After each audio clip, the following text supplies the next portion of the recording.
confirmed years later, in 2024, Bawasan mo yung volume mo, Che. being questioned under oath during a hearing in the Philippines House of Representatives. Live na naman po tayo. Planting evidence for strategy is not. Part 3 po tayo, part 3. He denied it in this hearing, and then he admitted to planting evidence in this exchange. We can go to the next slide. That planting evidence was his strategy is not. This is tab 46.1.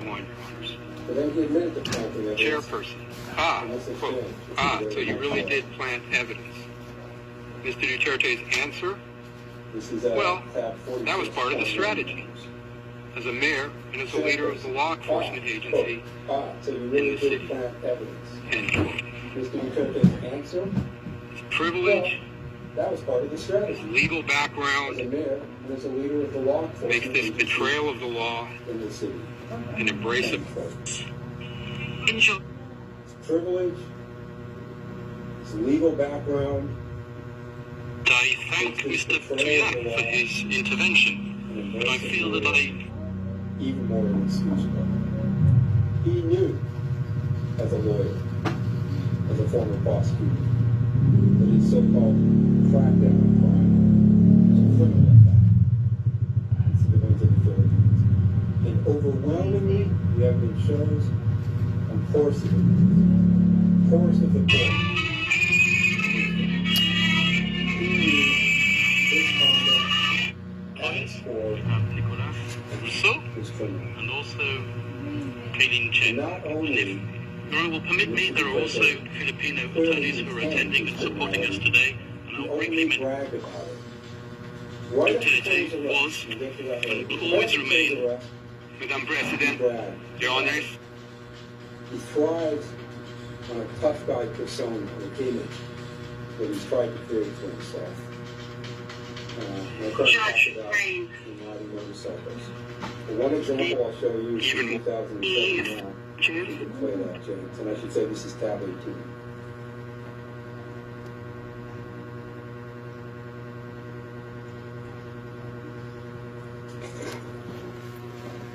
Saglit lang o ah.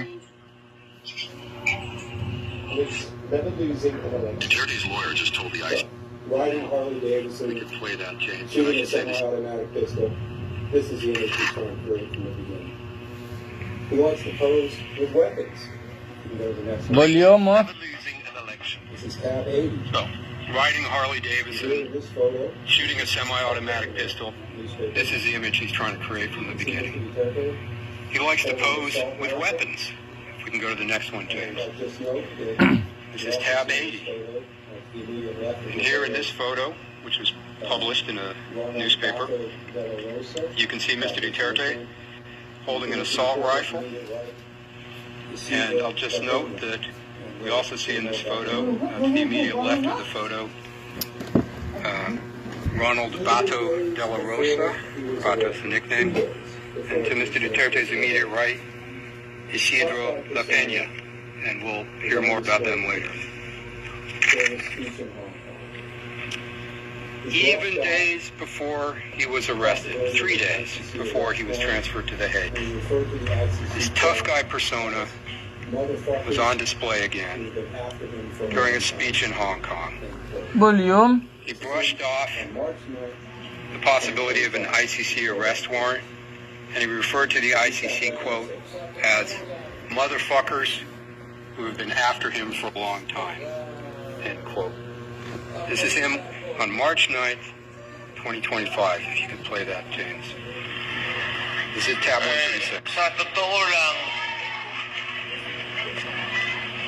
baka ang balita ko may warrant daw ako pag... Hindi, totoo.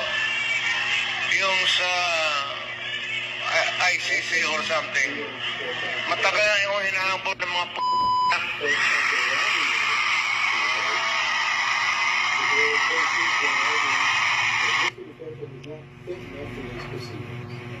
That's him 3 days before coming to The Hague. Of course, after arriving in the Hague, his lawyers very Mali naman yung definition niya ng MF na yun. Hindi naman MF yung wasn't physically or mentally fit enough to be put on trial or for his charges to be considered. Dapat sinabi niya aso, tama pa yun. Fortunately, a panel of 3 medical experts that Your Honors appointed found unanimously that he is.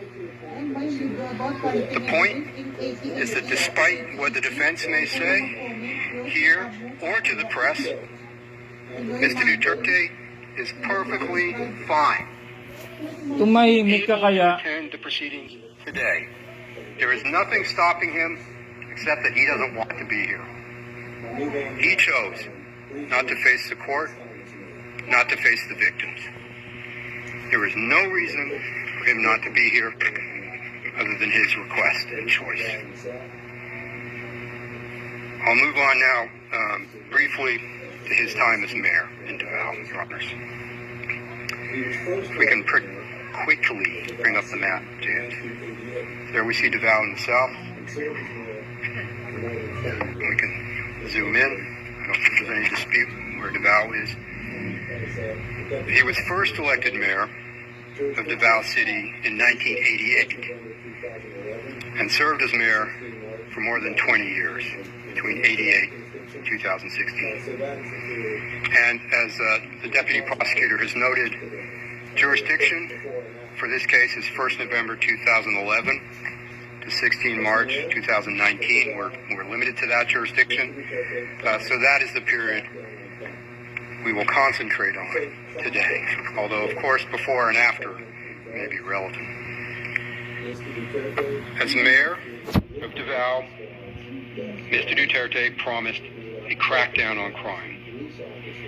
To quote, crackdown, end quote, on crime and drugs, Mr. Duterte created liquidation squads, death squads, made up both of Davao City police officers as well as non-police officers who were essentially hired hitmen, hired killers. And this system of his became known as the Davao model. The Davao model was murder, not being tough on crime legally, as my friend said. And you have to think, it's a little strange cracking down on crime by committing the crime of murder.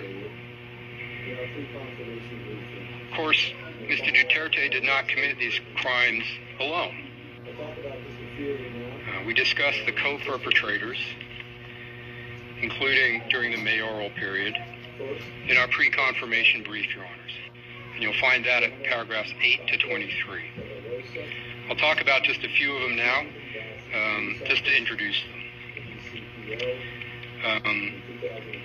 First, if we go to the slide, thank you. Ronald Bato de la Rosa was the chief of the Davao City Police Office, or DCPO, from 2012 to 2013. Next,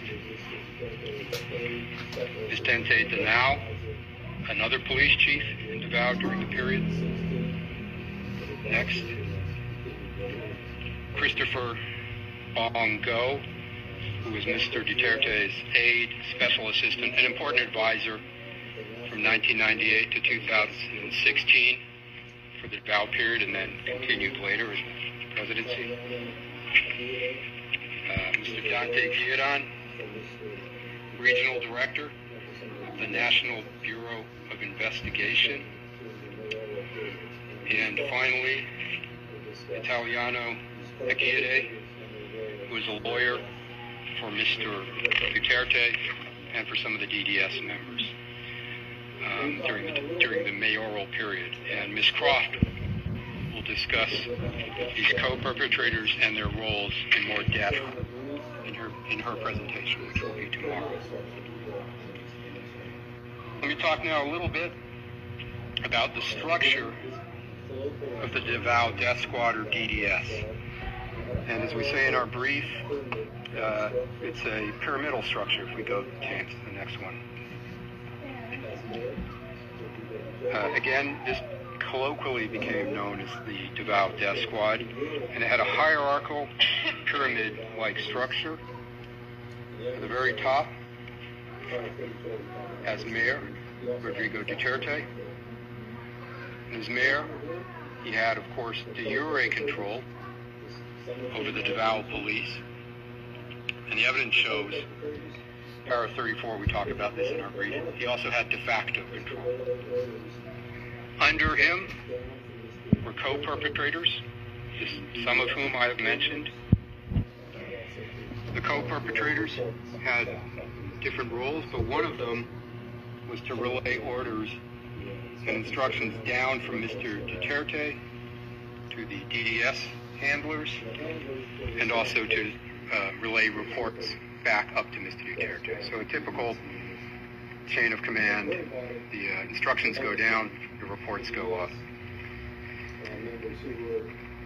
And the handlers were responsible for the different death squads or DDS members. And at the very bottom, the lowest rung, the DDS members who actually perpetrated the killings, who carried out physically the murders.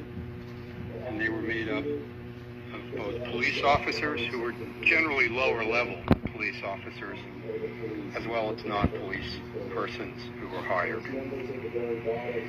These members at the bottom were often recruited because they had a debt or owed something to Mr. Duterte or the police, and they could therefore be controlled. And these members at the very bottom were at risk themselves, because if they did not follow orders, or if they tried to leave the DDS, they could be tortured or killed, or both. And there was evidence of that in this case. I'll talk now, just for a few moments, about the founding of the DDS, Duterte's death squad, the genesis of the death squads. One witness described his initiation into the DDS. He described it happening in 1988 at a dinner meeting in a hotel in Davao City. And this was a huge deal for this witness. I mean, it was almost unimaginable being invited to a dinner in a hotel in the center of Davao where he was going to meet the mayor. Mr. Duterte was present, and he openly told the new members of the death squad he was forming that their job was to kill criminals. If we can go to the next slide, James. This is tab 50, Your Honors. This is what the witness recalls of the meeting. Quote, he, Duterte, told us that your job here in the city would be to kill the drug pushers, the snatchers, and the holduppers.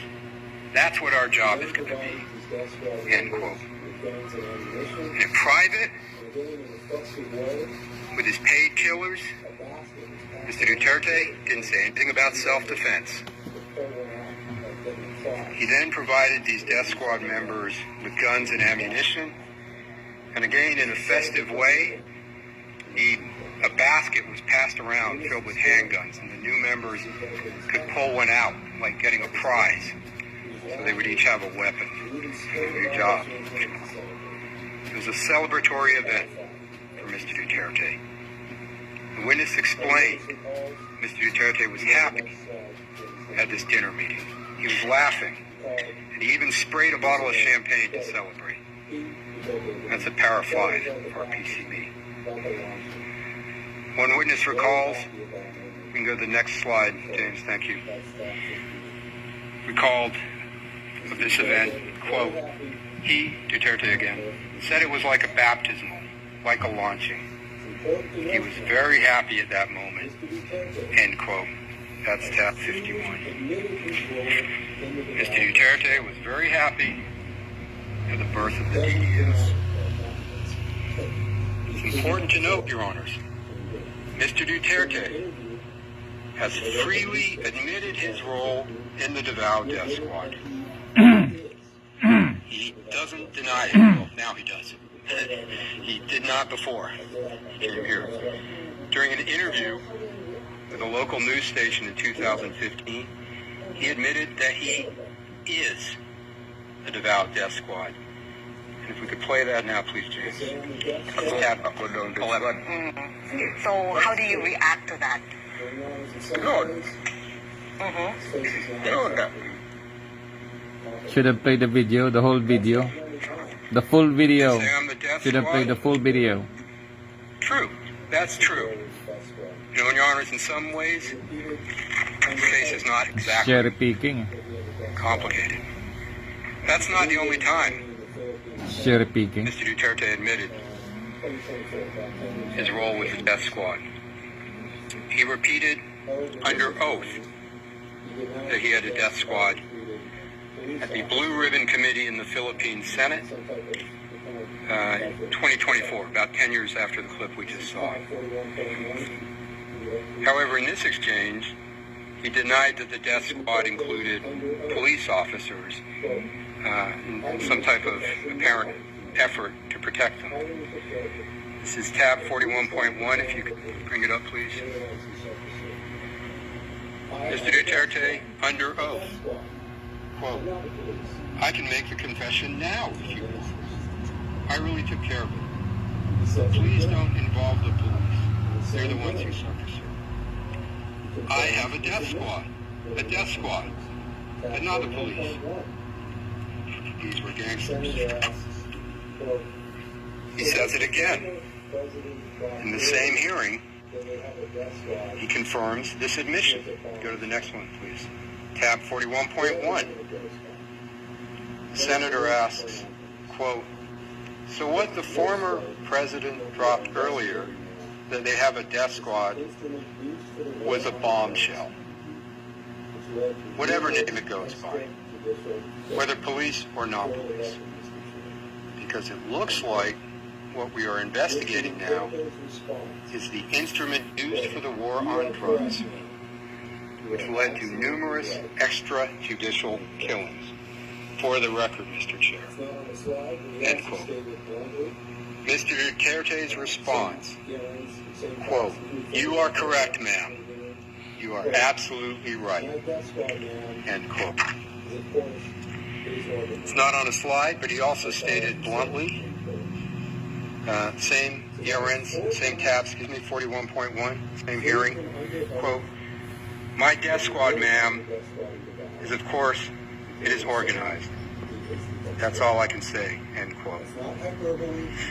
So that is 4 times, 3 of them under oath, that he admitted having a death squad in Davao, including saying he is the death squad. That's not hyperbole. That's not bluster. That's him telling the truth. And he feels safe. Story. And that he can bank on his continued impunity. Admission na story. It's not story, it's an admission. Talk to us for a few moments now, Story. Your Honors, about Storytelling. how the Davao Death Squad operated under its architect, Mr. Duterte. Victims were usually targeted in one of 2 ways. Sometimes an informant would provide information on a target, and the handler would then get clearance from Mr. Duterte through one of the co-perpetrators in the pyramid we saw earlier to kill the target. Sometimes Mr. Duterte himself would give the target's name, would say who to kill, which would be communicated by one of the co-perpetrators to a handler, and then down to the DDS member tasked with actually carrying out the killing. But whichever way it took place, Mr. Duterte's clearance, his approval was required, his permission was required for DDS members to conduct these murders. Several witnesses confirmed that, and I'll go through them in a minute. But first, Your Honor, just to react to something my friend said in the previous session. This was at I think 12:22 onwards on the transcript. He stated to the effect the prosecution couldn't even get one witness to admit they heard Rodrigo Duterte give an order to kill. Here's where it gets a little bit cute. At any time relevant to the charges. or with respect to any of the incidents. So my friend didn't say the prosecution doesn't have any witness who heard Mr. Duterte give an order to kill. He's saying during this time period. I point your honors and my friend to PHL OTP 000-155-17 0002 lines 18 to 21, where a witness is asked, now did you ever hear Sarah, this is Sarah Duterte, give any instructions for killings to take place? Witness, personally no. Interviewer, okay. Witness, but the father, of course, many times. But this was before 2011. I would suggest that doesn't make much difference.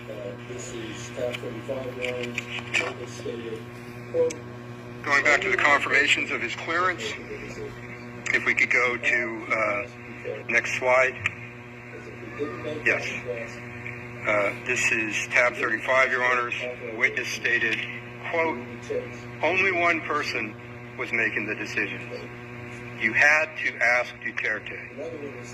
Because if we didn't make that request, if we didn't ask for authorization, we would be chased or we would be pursued. End quote.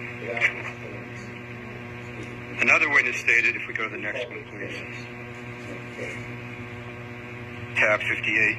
Quote, we cannot conduct a clearing or killing operations without his clearance.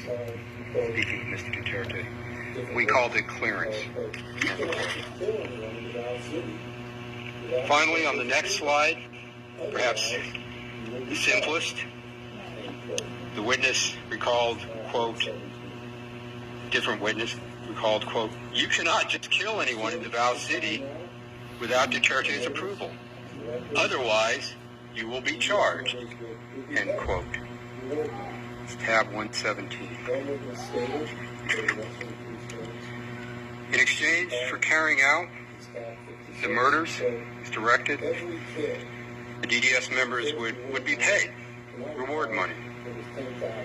One witness stated, if we go to the next one, please, James, he recalled, this is tab 56, quote, every kill, the first reward money, to my recall, it was $10,000 per kill. End quote. And in addition to paying rewards for specific murders to the person who carried out the murder, Mr. Duterte also paid some of the DDS hitmen who were not police officers salaries by making them false employees of City Hall that he ran as mayor. These were so-called ghost employees. They got ID, they received salaries from the city of Davao, they were put on the books, but it was all a ruse because their only job was to kill. So it was Mr. Duterte using the city government and the apparatus to fund his death squad. He also, I'll just note quickly, provided death squad members with firearms, as I talked about earlier at the beginning of the DDS, but also with vehicles and ammunition so that they could carry out their crimes. We'll go to count one now, and I'll talk just a little bit about count one. Mr. Jeremy will talk about counts 2 and 3 tomorrow. Count one is in relation to murders in and around Davao City during the mayoral period by the DDS. It encompasses 9 incidents of murder by Mr. Duterte's death squad of 19 victims in total. 3 of those 19 victims were children. I'll go to just one quick example. Incident 3 in our pre-confirmation brief, murders in Agdao Market. I'm just going to go through one of them. Your Honors, this is at paragraphs 91 to 92 of our pre-confirmation brief. and page 36 of the notebook we passed around this morning. Incident 3 is about the murders, or what happened at Incident 3 is the murder of 3 people in that market on or about 4 December 2013. Before carrying out the murders, 3 DDS members who we'll see received instructions from their handler that there was a job to be done. And the victims in this crime were 3 alleged thieves. So we have 3 hitmen and 3 victims. The informant helped the DDS hitmen to locate the targets. The victims were at a shop in Agdao Market that day. And when the hitmen reached the shop, each one shot and killed one of the targets and murdered them in broad daylight. After the killing, the hitmen reported back to their handler up the pyramid chain that the job was done. And their handler, in this case, then informed Sonny Buenaventura, who at that time was one of Mr. Duterte's most trusted men. The reward for this incident, for these 3 murders, was 90,000 pesos total. That's our brief of Para 91. So what's interesting about this incident is that a few weeks later, after the murders, a video of Mr. Duterte watching the crime on CCTV was posted to YouTube. And I'll show that video, Your Honors, in a minute. But in the video, you'll see Mr. Duterte standing in the CCTV room looking at a bank of television screens. The video then zooms in on the CCTV footage of the crime, and you see 3 DDS members walking up the street in the market. You see them turn to the right, pull out their guns, their pistols, shoot the 3 victims who are off the screen, and then they walk and jog away, and they don't look very worried. And the video then zooms out, and you see different people running to see what has happened because they've heard the shots. Can we play them?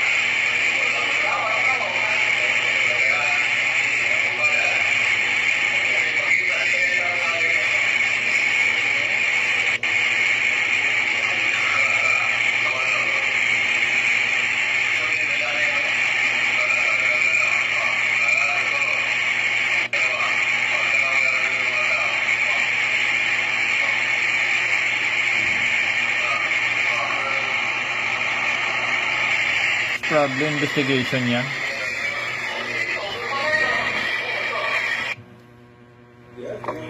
Circumstantial evidence. And you have to wonder if what my friend said is true, that Mr. Duterte is an honest mayor trying to solve crime. You have to wonder, Mr. Duterte portrayed himself as tough on crime, law and order Circumstantial evidence. This triple murder was filmed. Mayor Duterte watched it himself. You can see the perpetrators shooting, committing the crime. Yet, Mr. Duterte, the former prosecutor, Mr. Tough on Crime, could not get this triple murder committed in a market in broad daylight with multiple eyewitnesses solved? Of course not. Because it was his murder. And that brings me to the next point, which is clear.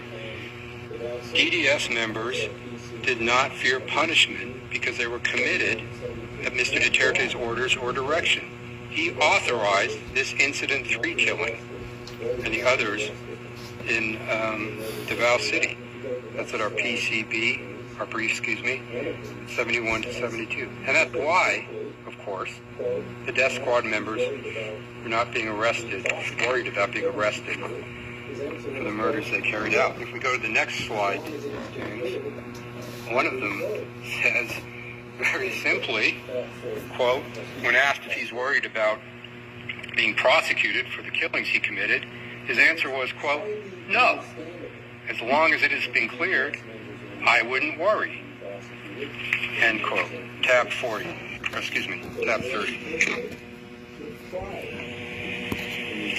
And it's highly understandable that the DDS members were not worried about being prosecuted for the murders they committed, because Mayor Duterte took pride in these killings.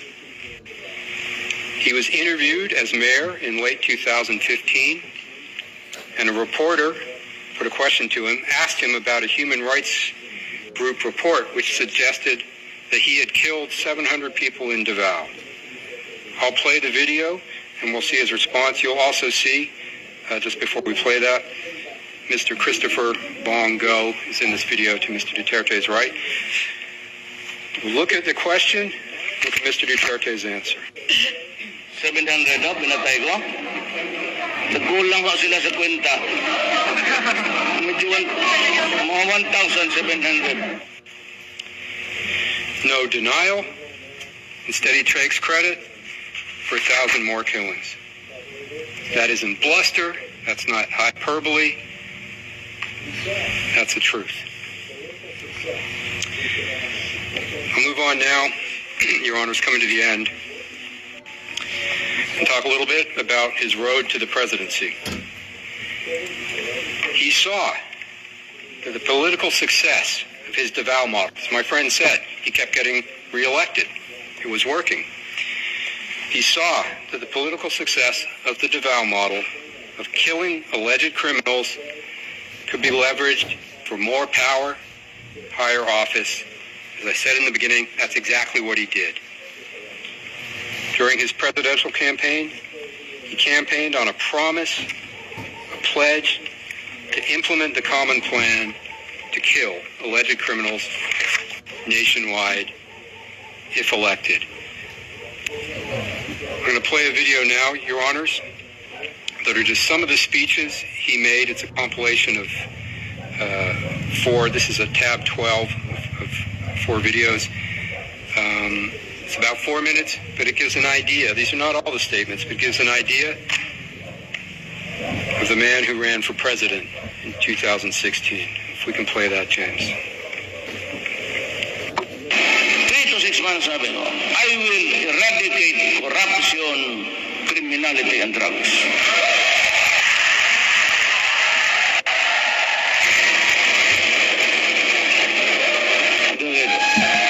If I become the president, I will order the military and the police to hunt down the drug lords, the big one, and kill them. Tell me what my credentials to the presidency? Then I say, Davao is Exhibit A.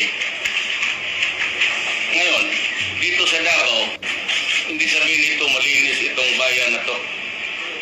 It's not perfect. So that maybe I said, kung dating ako doon sa Pasig, I can promise you, not heaven, but I will promise you a comfortable life. Corruption has to stop. Criminality has to stop. Either makuha ko ang gusto ko or you perish. Magprangkahan na lang tayo. Anong ibig sabihin yan? Patayan yan.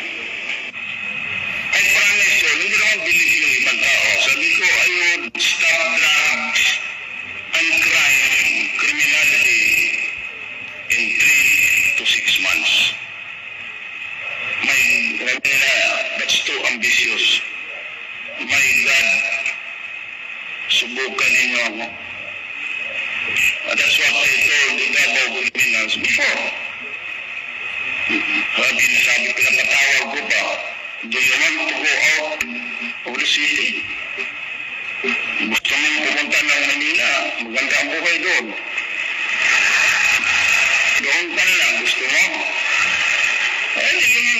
talaga. Di patay. Ano usapan natin niya? Bakit para sa akin? Did I do it for myself? For my whole benefit to reach my death? What does the life of a criminal have to do with your pocket? No. Labi ko lang, I want a peaceful city. Umalis kayo. Pag hindi, papatayin ko talaga kayo. Pwede pinatay ko. Huwag na tayo magsagot ka. Papangatrang ka na lang. Ngayon ako, I like this. Kung ako ang presidente, huwag mo na kayo mag-demonstrate. Give me time. Give me time kasi nag-hearit talaga ako. At sa kung gusto naman yung change, talagang gagawin ko. I-hearit ako. Sabi ko sa military pati police, only criminals, drug-related offenses. I will tell the police and the military, go out and kill them. Period. Alam naman nila. Alam mo ito, pag ako ang na-presidente, I would warn you, I do not covet the position. Pag na-presidente ako, magtago na kayo. Yung 1,000 na, it would reach 50,000. I would kill all you, making the life of the Filipino miserable. Patay ko talaga kayo. Kasi manalo ako dahil nga yung breakdown sa law and order. I do not want to commit a crime. But if by chance, perchance, God would place me there, magbantay kayo, kasi itong 1,000 na ito maging 100,000. Diyan mo makita tataba yung isda dyan sa Manila Bay. Diyan ko itapon. I do not want to be president. I do not want to kill people. So do not elect me as president. If I become the president, I will order the military. 3 to 6 months. Oops. Sorry. So, if I become the president, I will order the military and the police to hunt down the drug lords, the big ones, and kill them. Tell me, what is my credentials to the presidency? Then I'll say, DeVal is Exhibit A. Either I get what I want or you perish. Let's be straightforward. What does that mean? That means killings. You should get out. If not, I will really kill you. So I killed them. Let's not play hide and seek anymore. Let's just be frank. I will tell the police and the military, go out and kill them, period. I will really kill you. I do not want to kill people, so do not elect me as president. That's the man before you for this hearing, even if he's not in court today. He repeatedly promised to kill people, his own people, if elected president. He said it, he did it, that's who he is. He won the election, became president on 30 June 2016, and did exactly as he said he would. He murdered thousands of people by taking the DeVal model nationwide. I'm finished, Your Honor, and perhaps I would suggest that the next presentation start tomorrow, if you don't mind, because we only have 5 minutes. Judge Motok, thank you, Mr. Prosecutor, your presentation and your suggestion. We have now come to the end of this first day of hearings. I would like to thank all the parties and participants, as well as our interpreters, the registry and the technical cell, as well as all those who contributed towards the success of this hearing. The hearing is adjourned, and we will resume tomorrow according to our schedule. See you tomorrow. So yun na nga, continue tayo tomorrow. Siyempre base tayo sa report at intindihan ninyo may ginagawa rin tayong mga personal necessities dito kasi oras na nangapunan namin. Hindi pa ako nagapunan dahil sa nagbiskwit lang muna ako. Nakakaramdam ng gutom, kakaisip eh. So lahat po yan, mga circumstantial evidence iyan, nililink na lang yan sa kana, pilit na ginuguhit. Yan ho talaga ang trabaho na isang prosecution is to incriminate you base dun sa mga ebidensya na yan. Pero kung pag-aaralan yan ng masusing pag-aaral tulad yan ng forensic, hindi ho basta papasa yan dahil lang sinabi ganyan, hindi ganun yun.